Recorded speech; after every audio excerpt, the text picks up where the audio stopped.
Welcome, everybody, to podcast number 261. Are you implementing lean when you should be creating it? Stay with us. This is the Elevate Construction Podcast, delivering remarkable content for workers, leaders, and companies in construction wanting to take their next step.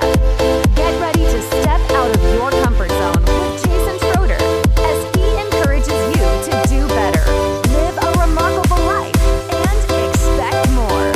Let's go. Welcome, everybody. Tonight we've got Dean Reed with us. He's famous. We call him Lean Dean. Dean, will you say hi to everybody for me? Hello? Wonderful. Sorry, I interrupted you. I got so excited that you're on. I interrupted you. You were going to say something, Dean? Sorry. No, I want to thank you for inviting me into your blog, into your world, Jason. As you know, I'm a big Jason Schroeder fan, and I'm in disbelief about your tremendous knowledge, experience, feel for the business, especially for actually building. And so I am honored to be here today. Well, thank you very much. That means a lot. And I'll ask Dean. I'll ask you to do a little bit of an intro. But just a point of fact, when I was at DPR, Dean introduced me to a number of topics. I was doing what I called one-piece flow scheduling, and then Dean taught me Takt planning in its what I would consider the fullest form. Introduced me to advanced last planner techniques, a number of other things, and it's just been fantastic. And the other thing is, and this might sound like false praise, but it isn't. I'm any of the or a couple of the purchases that you have for integrating project delivery. I guarantee you at least 10 or 15 of those are mine sharing those books. I've used that for project startup and for outlines over and over, you and your co-authors. So real quick for the audience, Dean, for anybody that may not know you, I don't think that there's probably a lot that don't, but Dean, would you give us a quick intro, background to yourself, please? Well, I'll just run through it really quickly, and then we can unpack if we need to. So Dean Reed, UC Santa Cruz, bachelor's degree in psychology, Peace Corps volunteer, journeyman, carpenter, welder, millwright, metal fabrication contractor, construction planner, scheduler, early adopter of lean construction and virtual design in construction, leader of DPR's lean and IPD practices for nearly 24 years. And a last planner system planning software patent holder, co-author of the book Integrating Project Delivery, which you just mentioned. And I was really incredibly fortunate to be a recipient of the LCI 2020 Pioneer Award. So that's me in a nutshell. Yeah, and you were I know you get asked to speak and to present and talk a lot. You were on the Last Planner Conference. You were the keynote speaker this last time for the Lean Construction blog, weren't you? Yeah, yes, I was. I think that was just because they ran out of really good people, and they had one slot left to fill. So that's super humble there. But well, thank you for all that you do. I know that you know that I'm not being trite and insincere when I say that. You know that I attach a lot of ethics and morals to what we do. I feel like projects that are successful bless people's lives. I mean, that's what it is to me. And when projects fail, it hurts people. So it's a big deal to me. Yeah. I've got a couple of things as we enter into this podcast and go through it. One of them, I'd like to ask you, Dean, what are you excited about in life right now? Let's hear that. Well, honestly, I'm like you. I am absolutely passionate about building for the same reason you are.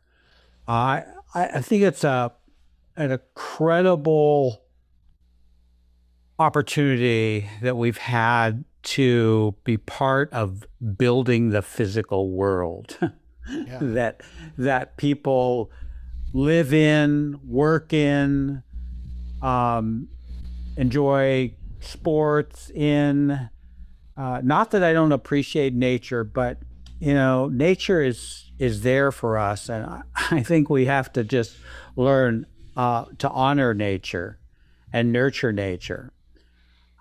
We don't get to build nature. We can do things that really help nature. But,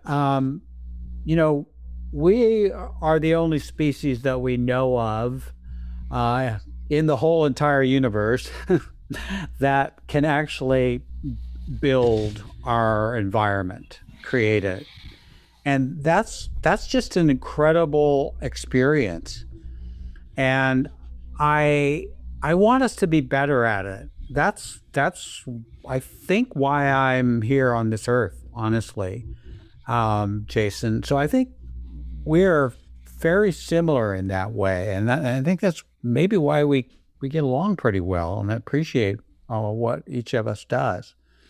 And of course, we don't all do the same thing. There's lots of opportunity in this business. So, I love to travel with my wife. I love to see the world. I love to see different places. When I drive around my hometown, I'm always looking at the houses and the buildings every time I go on a new street. So I'm a very curious person. So traveling makes a lot of sense. Basically being in places where I haven't been before. I love people. And we're just, all of us collectively and individually are very just fascinating. So I'm excited about a lot, and I'm glad that I am. It's a lot of fun. Yeah, I like that. I heard a quote really young that said, you don't become old until your regrets take the place of your dreams. And if you keep that outlook, you'll be 120 years old and never even be old. It's 120 years young. I think that's a really good outlook on life, and it's sincere. At the end of the day, and it's just a little bit of insight. I sometimes wonder if people think on this podcast that I am over the top or faking it or whatever. And the answer is no. This is what we love. This is what we do. We're all people and teams, and so I appreciate you sharing that. Yeah. So 2 more little bits of scaffolding before we start the podcast. At Elevate Construction, our focus is, when it comes to from a business standpoint, is project recovery, training and boot camps, and then a business and construction operations consulting. So that's how we pay the bills. But just like Dean, we're passionate about doing anything to improve construction. So if you have a question you want us to answer, or you want to attend a boot camp, any of you out there listening to this podcast, please let us know. One quick question for you, Dean, in addition, do you want to introduce some of the things that you provide now that you're full-time with your business, or you want to wait? I really am not interested in that now. I think what I provide is what we're talking about now. Okay. I think my value at this point in my career is to share insights and advice. To really, my focus, Jason, is helping the next generation of lean thinkers and builders, and which includes designers. I don't. When I talk about building, I'm not just talking about contractors. I'm talking about everybody who's involved in this process, and certainly our customers. So that's, I think, what I'm going to be doing for as long as I'm healthy enough to do that. And that'll take different forms. Okay. It'll be similar to, the business model will be very much consulting. And I'm just sort of painting my shingle now, because I have been inside of a large organization for a long time, almost 24 years, and even and prior to that too. So that's where I'm at. Well, thank you for that. If anybody, obviously anyone listening to this podcast is going to connect with you. So if anybody has specific questions for Dean, I'll route them his way. Absolutely love that. So I always promise to talk about, this is the last bit of scaffolding before we go on. I talk about listeners' feedback. Here's feedback from one of our listeners. Thanks for your message. I responded to this individual, and he said, I purchased the Takt and Superintendent books. When you release them, I've been a sponge with all the material you've been putting out. I'm interested in some training and boot camps, and will reach out once I settle into a role with a new company in the next couple of months. And so I get lots of messages like this. I catalog them, and I release one each time we do a podcast, and that's every day. So let's get into it. We are going to talk about, and your topic, I've never, ever, ever, ever heard this. You had introduced me to the concept of possibly creating lean and not implementing it. So we're going to kick off a series of 4 questions here. And the first one is, what should listeners know about you? Well, I went through that quickly. I think the thing that I'm proudest of is that I've actually been out there in the mud, out there with the tools in my hand, out there trying to, meet the schedule, be safe, deliver a quality product. I've done quite a bit of concrete form work. That was what was available to me when I came into to the Carpenters Union in terms of work. And I also, I didn't teach myself. I learned welding. I actually transferred over into the millwrights, which is most people don't even know what a millwright is, but they're people who set heavy machinery. When you build an automobile plant, or I've worked on concrete cement plants. I've worked on wind tunnels as a millwright. There's the building itself, and then there's all the equipment that goes into it to actually make it what it is. I've done that work too. So that's what I'm proudest of. So my experience spans single family home, multi-residential, lots and lots of commercial, even some industrial back in my millwright days. So it's working with the tools, I think, has really given me a perspective that I think is actually missing from a lot of construction management. Well, I totally agree. I was thinking the comment that I was going to make, you said it so beautifully, I shouldn't repeat it, but that additional perspective, I think, helps. I've noticed that the filter that we use when we try to understand project delivery, integration, lean, things like that, it comes to, it has a big bearing on that. And so I think that's a valid point. I'll give you a quick little example. I used to come at Last Planner from a CPM perspective, and then I started to learn lean techniques and learn Scrum and learn some of these other methods. And so I come at Last Planner now from a different filter. I absolutely feel like that's a valid point. And so with that experience, let me ask you a second question. What did you learn about lean construction? And you wrote the book integrating, or you wrote with your co-authors, Integrating Project Delivery. What did you learn about lean construction and integrated project delivery while you carried that banner at DPR? Well, I learned some important things, I think. I learned that starting out by teaching tools and focusing on the how, which is what tools are about, is a dead end. Now, not to mean that it isn't valuable, but starting there, it gets you to a dead end fairly quickly. So what I learned is that people must know why they're using it.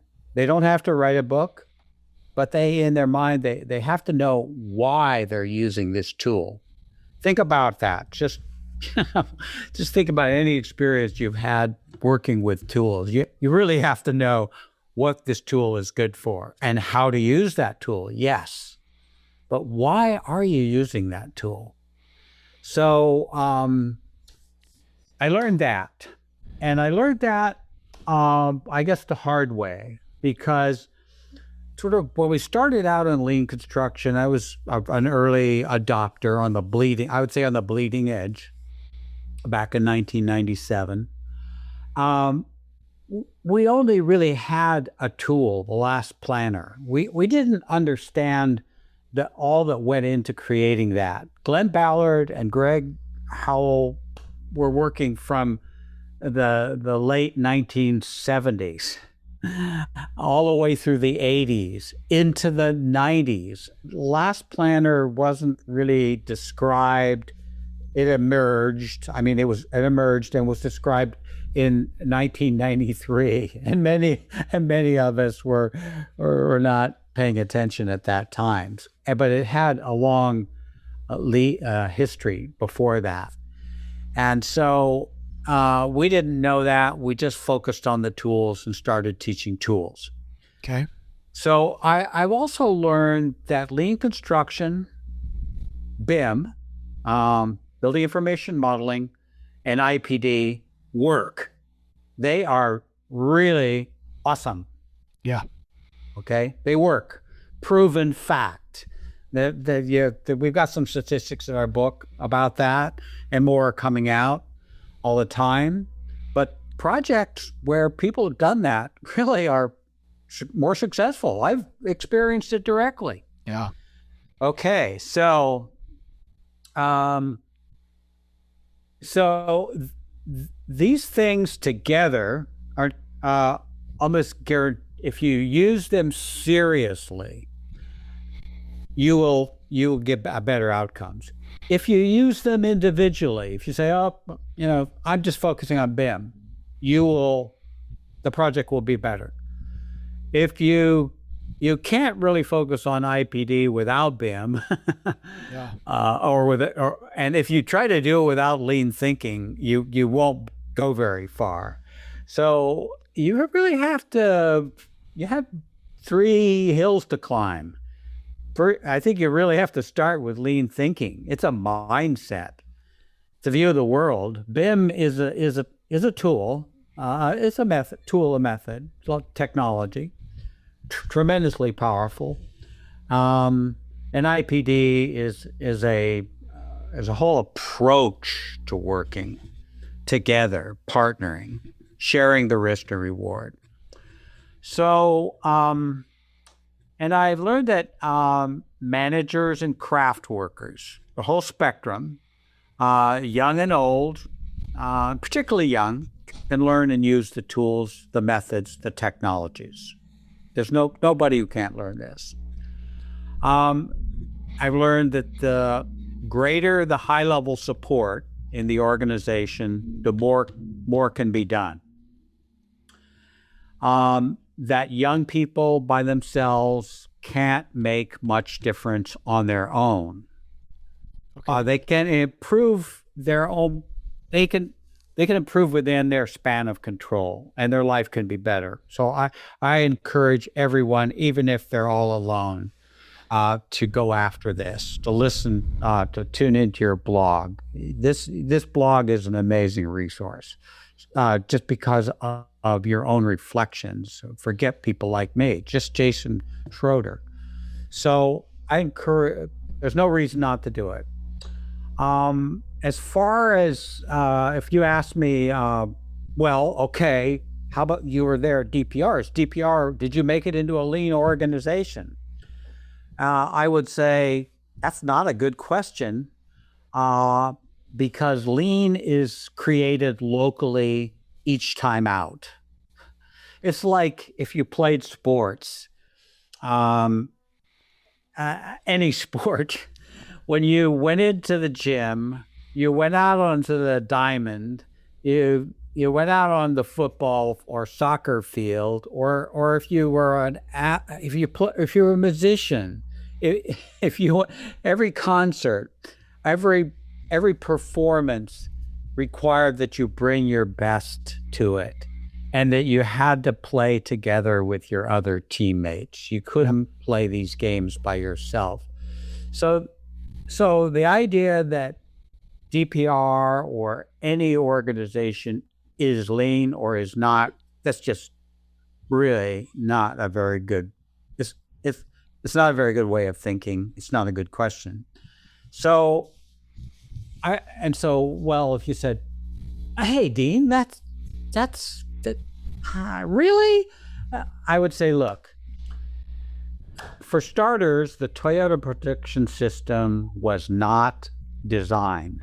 There was no architect for the Toyota production system.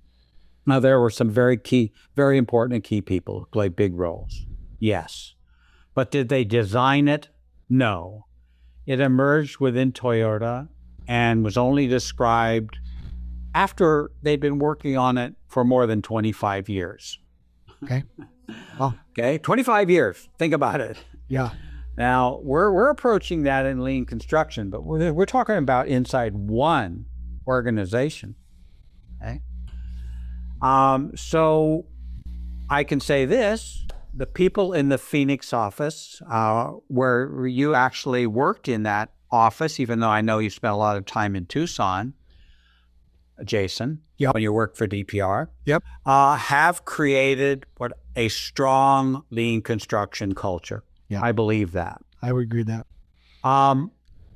But there's never a guarantee of permanence for Toyota or any organization, including the DPR Phoenix office. This is because, not because of people's failings or anything like that. It's because all of our organizations, and certainly our projects, exist in a world that you can only call dynamically complex, okay? Yep. There's lots of variables intersecting all the same time, unpredictably. Just think about getting the right stuff to your project at the right time and in the hands of the right people. That is not easy to do because of this dynamic complexity. That's a conversation for a whole other day. We could spend the rest of the day and night talking about that. But that's what I would, just to answer that question of what did I learn about working, about lean construction and integrating project delivery in those 24 years. Now, there's lots of stories, but we just don't have time for them right now. Well, okay, so two thoughts on that, because first of all, so that was so much better than I'd even expected, and I was expecting a lot. So this being a long game, what I'm hearing you say is, when you tell me, I think you said 1997. Yeah. 1997.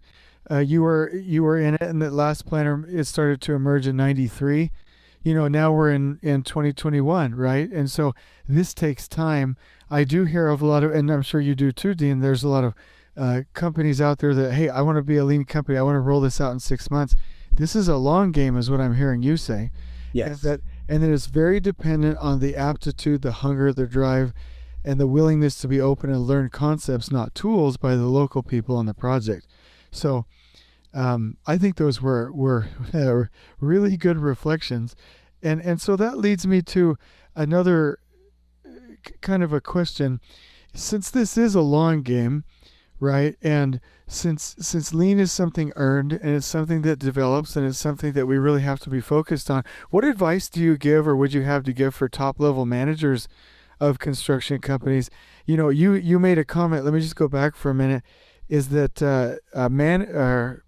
I wrote it down, but you said management has to support it. I think that's what you, in one way or another. What advice would you give to those top level managers? Well, I thought about it a lot. Of course, when I was working with those top level managers, and I always appreciated the work that they do. It's a tough job. It looks good. Maybe they get a corner office. They're well paid, but they have many, many, many sleepless nights. Back to dynamic complexity, okay? So this is the advice. I would say first, realize that you have three choices: not more and not less. No support for lean, some support for lean, or real support. There's only three options. So then I would say this: not choosing is choosing. That will put you in the some category. So, and that is where most top leaders end up. Sort of, they don't choose, but they may not realize that they did choose, and that was it, to offer some support. And that's, they should say, well, why? What? That doesn't make sense. I'll just say this: there's a significant pressure from our customers. It would be like, and this in fact happened to Toyota when they started to try to sell cars in the United States. The first car was a Toyo Pet, and the customers did not like their cars. For one thing, the only way the first Toyo Pet could get up a hill was if you put it in reverse and backed up the hill. So the customers didn't like the cars, and they didn't succeed, and they pulled them off the market. That was Toyota's first attempt. So there's huge customer demand for people who design and build buildings to do it better and faster, and for less money. And I mean, it's just, everybody who's in this business knows that, feels that. And those at the top hear that from their customers relentlessly. So then there's the new generation who I bet are listening to this podcast, of talented young people that are coming to work for you top executives. And they they reflect the society and that demand for being better. They want to be treated with respect. They want to be listened to. They want to be respected. So it's irresistible, that pull. So most large and small construction companies start out in the some category. So you're there. But I would say this to you executives, that lean emerges from an organizational culture of highly engaged people solving problems continuously. Okay? That's where lean comes from. That's not my quote. That actually comes from a leader of organization called the Toyota Production System Support Center. It was the first organization created by Toyota when they came to the United States to train their suppliers, because without suppliers who understood Toyota and what they needed, Toyota knew they could not succeed. They had learned that lesson the hard way. But this was their first cars they imported. They didn't worry about suppliers. But when they knew they couldn't succeed in the United States without building cars here for many reasons. And so they established this organization. And they just appeared at our Lean LCI conference a few years ago and just said that. So lean emerges from an organizational culture of highly engaged people solving problems continuously. That's essentially what lean is. As I said before, it cannot be designed or organized top down. You'll fail every time you try that, guaranteed. You'll spend a lot of money, waste a lot of time. Time is money. Lean cannot be implemented by using lean tools. I've already said that. Just a couple of more points, Jason. Lean requires awareness of what's really happening and where you want to go. So one eye is on what's really happening now, not what you want to happen, but what is really happening.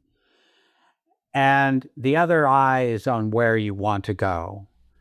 And that's where my experience working with the tools, being called out of the union hall because a contractor was behind schedule for form work and being one of 7 carpenters sharing one skill saw.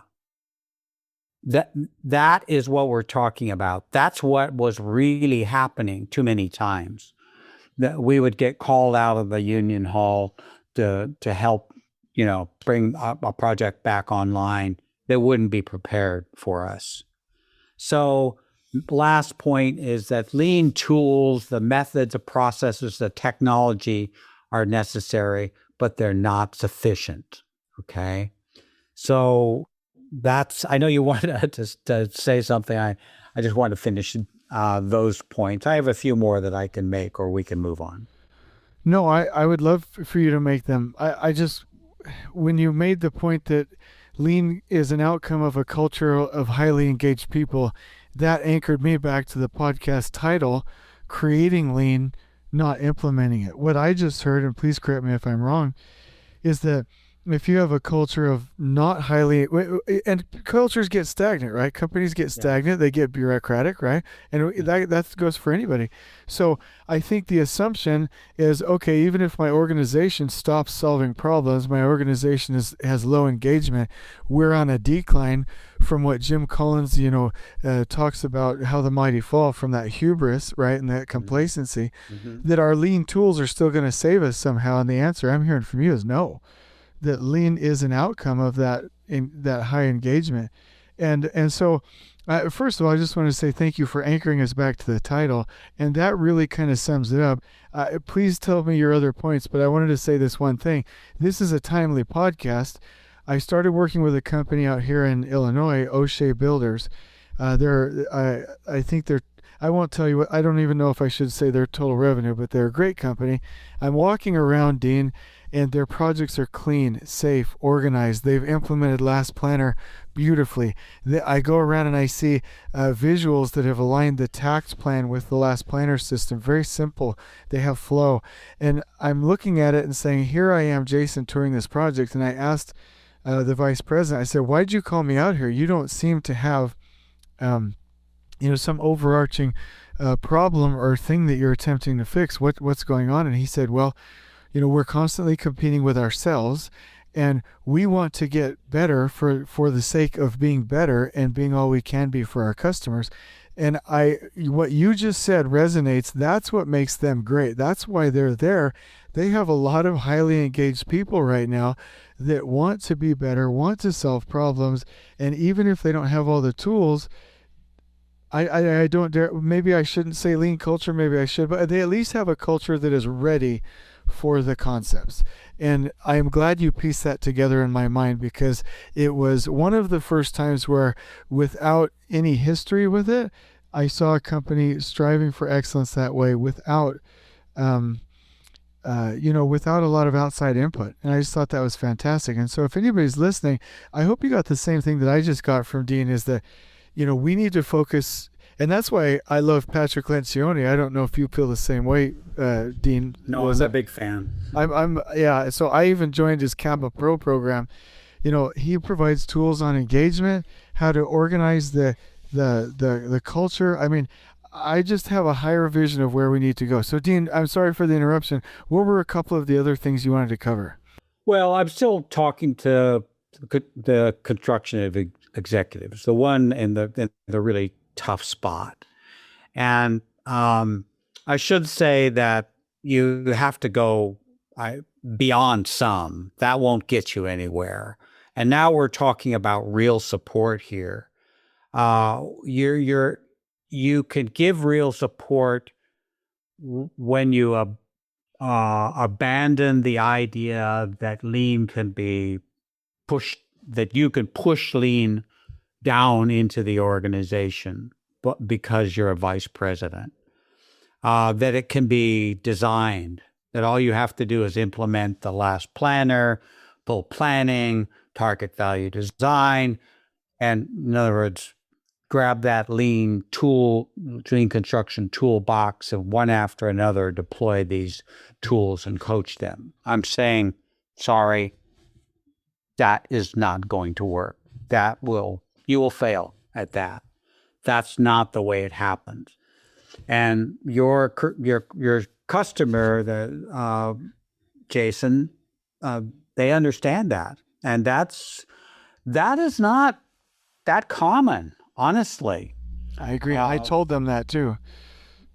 It's not. So, but many others don't, and we're talking to them right now, or we're talking mostly to people in those organizations of where there's some support, or whether there's a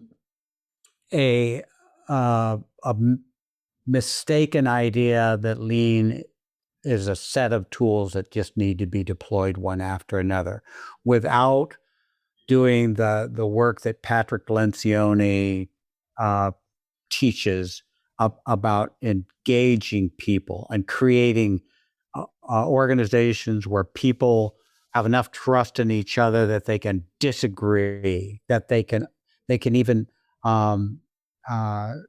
argue with each other. Cultures where people are passionate and really coming to work to really make it better every day. Okay, whether there's a possibility that every day the organization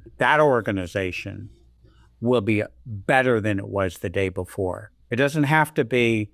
It's like if you play baseball, it's about getting on base. And for those of you who've read Moneyball, it's all about those statistics. It's not about hitting the home run. It's about just getting on base. Yeah. And the rest will follow. So a couple more points. But real support is critical. We said that at the outset. So this Toyota organization I mentioned, they call it the TSSC. Just think of it, Toyota. Their advice is to go 1 inch wide and 1 mile deep. Okay, they will work with organizations, particularly community nonprofit organizations, or large organizations that are struggling, that if they fail would have a devastating impact on their community. For instance, they've worked with, I believe, one or more of the biggest office furniture manufacturers in the country that are all located in the upper Michigan Peninsula. So Steelcase and the like.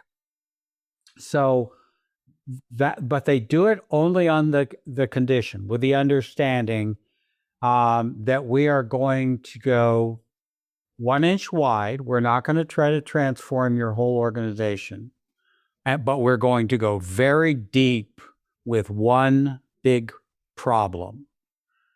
And what they require is top management engagement and support. Not just support, but engagement. They want a vice president to be teamed with a dedicated improvement manager, or what they would call a Kaizen manager. That's the word for continuous improvement. So those are their conditions. Make that your conditions. Okay? So the top manager, a vice president, doesn't have time to teach lean. And there is a lot of tool work that you need to do along the way of creating lean. So that's why you need a dedicated Kaizen resource. And you need people like Jason Schroeder to come in with fresh ideas and great experience to work with that Kaizen manager. Toyota would be all for that. So, and I would say this, the initial focus should be at what it is for Toyota, a single problem. The effort should be to win over and engage the frontline workers, and then recruitment and training of additional people along the way to increase the number of resources. That's the right approach. That's how you create lean. So right now, within construction, especially large construction, most of the companies have shifted from a real traditional top-down management approach to one of empowerment. You've heard the expression, let 1,000 flowers bloom. That's that approach.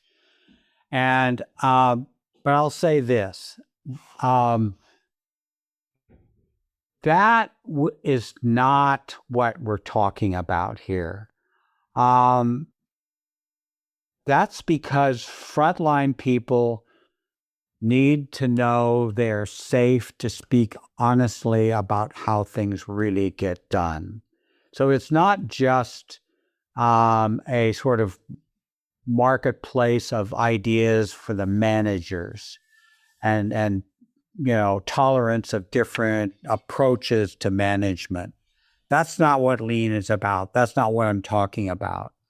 That's engaging the people with the tools, the young Dean Reeds, the young Jason Schroeders, the people actually creating value. The only ones who create value in construction, direct value for the customer, are the people working with the tools. Everybody else is in a support role. Amen. So and just like in automobile, the only people creating value are the people on the line and in the fabrication shops and delivering the parts and the pieces and stock. That's all necessary. But it's the people actually assembling the car, the truck, that are creating that value. Still, last points for the top managers. Organizational change, that's what we're talking about, is organizational change. It requires grit. Grit, that means sticking power. That means staying with it. That means commitment. It requires active listening, creating feedback loops, measurement, and measure what you do. Remember, one eye is on what really happening right now.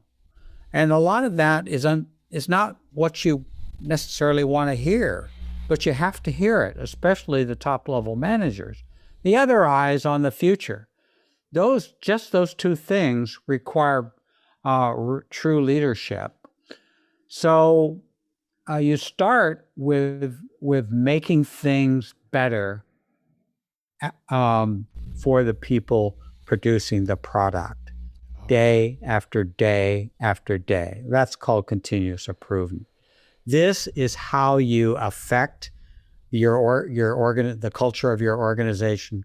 This is how you will become a lean organization.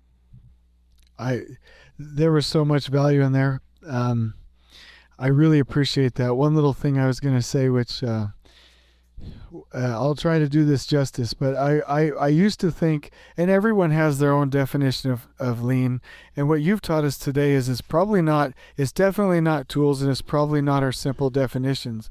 But I used to think of lean in my world as a pattern, respect for people and resources, stable environments that bring problems to the surface, and then continuous improvement. I was doing an interview with Paul Akers, and he reminded me, or maybe taught me something I didn't know before about total participation. And I just love that. I know that's a target. We don't always get that. Patrick Lencioni talks about how there's, a third that are initially not bought in, and eventually maybe even 10% that aren't bought in. But I have been focused on that concept of total participation of people all rowing in the same direction for the last probably last year, and I'm seeing the wisdom of it. And when you talk about providing that support, engaging the frontline workers, and making sure that you're making work better, life better for the people on the front lines, I feel like that advice is so valuable. And even if this podcast was just about that, we would get somewhere. And so Yes. That gives an actionable start. If you tell people what you did, it's not pushing it down. You've just given them the answer of what it actually is. It's working through those folks, total participation, engagement. I appreciate it. So we're going through so much content. Probably only have time for one more question, and I'm going to try and talk you into a future podcast. So let's do the same question for people working inside these companies, helping frontline people understand lean thinking. What closing advice would you give for them? You've talked to the executives. What advice would you give to them? Well, I hope that you listened to the advice that that I gave your executives. Okay, because you're going to work within that framework. I would say this: you can make your life and your teammates' lives better, even if top management isn't committed, even if they're in the some category, some support. All the above applies. So I would say this to you: become a really good problem solver and help your team become really good at solving problems. Now, most people, Jason, think they are really good problem solvers, even though they actually have never had any training in it. But we solve problems every day, so we have a lot of experience problem solving. But there's better ways to do it, and training or especially self-learning really helps. So, for example, most of us, me included, want to jump to the solution. I mean, my wife is telling me this all the time. And that's not the right way. You should spend 9/10 of your time right at the top of the funnel. Toyota uses the metaphor of the funnel for problem solving. So if funnel is very wide at the top to catch all the fluid. And that's where you want to spend your most time, because you want to actually understand the problem. And for starters, you want to solve the right problem, not the wrong problem. What I've done and seen others do is actually solve the wrong problem. That's because we always think we have the solution. And we've been trained that way. Especially the more education you have, the more likely you're going to think that way. So, and that's just another reason why you really have to listen to the people on the front line doing the work, because they're in the problem. They're closest to the problem. They're part of the problem, and you have to start there. Jim Womack has a couple of great books about Gemba walks. I highly recommend his Gemba walk. I think it might be, there's one book, I think it maybe to revise it, Gemba walks. So must read. That's about that. So start with problem solving. Start with solving the real problems, the most pressing problems in key areas. I don't advocate starting far away from the real work and practicing. That doesn't get you very far. You want to tackle real problems that will make a difference and are worth the effort. So pick your problems carefully, but they should be important. They should be meaningful. And most of all, they should make the lives of the people who do the work better. Okay? Lean is not for Toyota about working faster. That's a very big misunderstanding. That's not Toyota's strategy. It's not about speeding up the work. That's not their focus. That's a whole other talk. Why don't you note that down? We could talk about that. What? They don't, no. That's why you can't think about lean as efficiency. It's often, most of the time, executives want lean because they think it's about efficiency, doing things faster. No, wrong. So anyway, we could leave it there, Jason, because I could go on too long here, and I think we'll run out of time.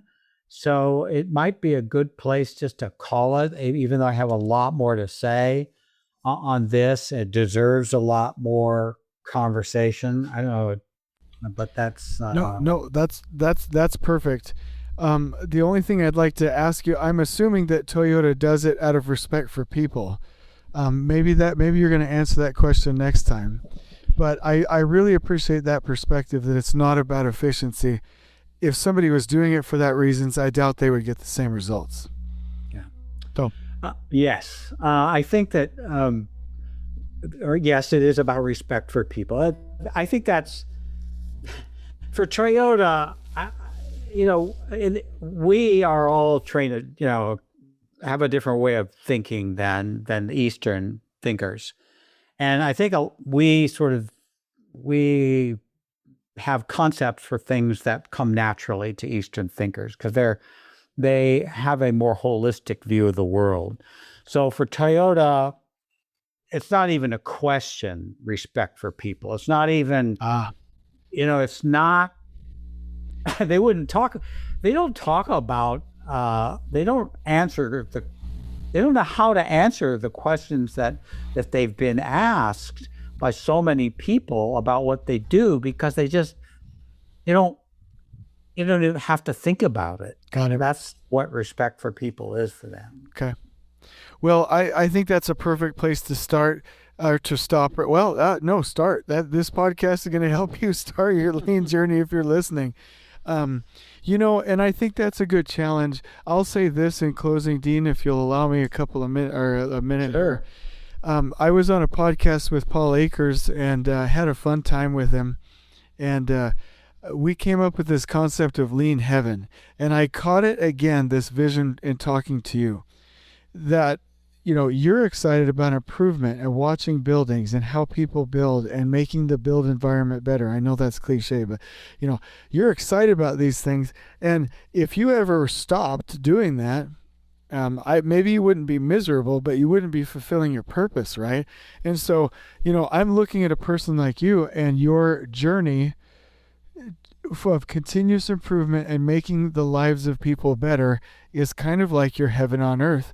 And he and I talked about this lean heaven concept that, if there is a heaven, when we get to heaven, if all that exists, it will be a place of continual progress and improvement. And so we should love these things. We can love these things. We have the opportunity to enjoy a continual an environment where we improve our lives and make other people's lives better. And I just want you to know that I heard that in your voice again today, is that this is, in my mind, a higher way of living, because you're able to give, you're able to serve, you're able to elevate, and to your point, the human race, to our knowledge in the universe, is the only group that can build, but not just build and make it better and better the lives of people along the way. And so I'm frankly a little bit inspired as we're finishing this. So Dean, let me say thank you. I know that this has 10 times the value that I thought we would have in it. And any last sentences or challenges for the audience before we close this out and just say goodbye? No, I think you just you summed it up very well. It's about just what you said. It's about that feeling and that commitment. And I think you can. I'm an optimist, Jason, and I think that everybody's capable of this. Yeah. I think it's very hard for people who are overwhelmed by problems and not in a position to really help others solve them. And those are the people trying to manage design and construction companies. And also there are customers who just really want that facility built so they can use it. So we need to, each of us needs to work together and become problem solvers. Let's leave it at that. And we'll create lean. And I hope you do invite me back, because I think we could talk more about this stuff. I agree. And if you're willing, we have a tradition on this podcast. At the end, at the count of 3, we say, on we go. Are you willing to do that with me? Yes. Okay, 1, 2, 3. On we go. On we go. I love it. Thank you so much. Please join us next time in elevating the entire construction experience for workers, leaders, and companies coast to coast. If you're enjoying the show, please feel free to share with your construction colleagues and help us spread the word by rating, subscribing,